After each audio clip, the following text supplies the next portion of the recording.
Остановись вот здесь. Видишь, вот тетенька красивая и дяденьки разные. Вот. Привет! Привет! Привет. Привет! Как тебя зовут? Ласточка. Аненка. Як? Аненка.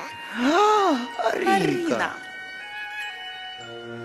А это ее первый выход на большую сцену. Класс. Ти знаєш всі столиці? Да. Навіть я не знаю. Да.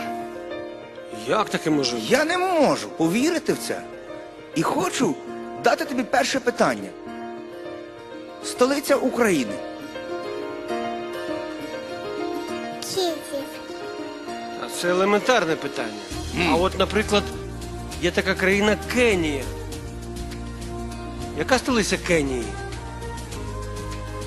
Просто у нас звикла, коли мама запитує. Столиця Кенії.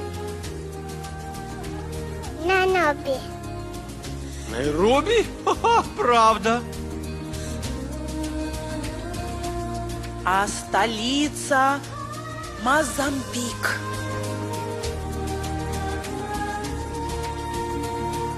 Мапуту. Це правда? Так. Боже, Що відбувається?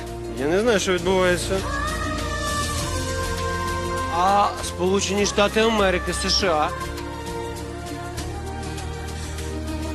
Вашингтон. Вашингтон. Вашингтон. Вашингтон. Подожди, секундочку, зараз ми її піймаємо. Ірак. Багдад. Так, не піймали. А от така є складна назва, ти ні за що не скажеш. Гондурас. Тегусигампа. Що?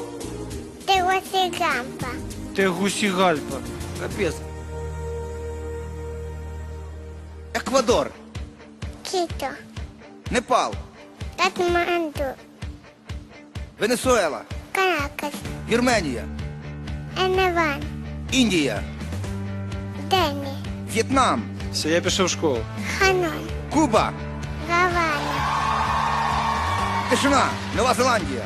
Велингтон. Австрія. Віден. Ліван. Венус.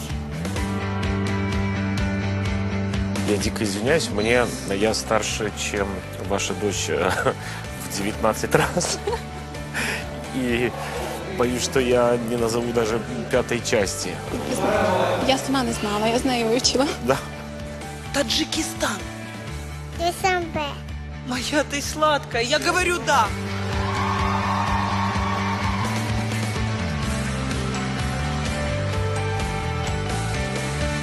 Домініка.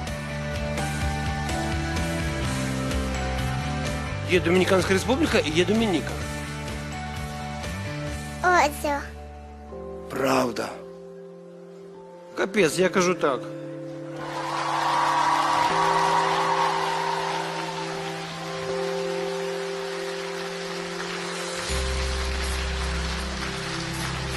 І мегапопулярний Зізю каже тобі маленька дівчинка так! 3 так! Это вообще, это фантастика.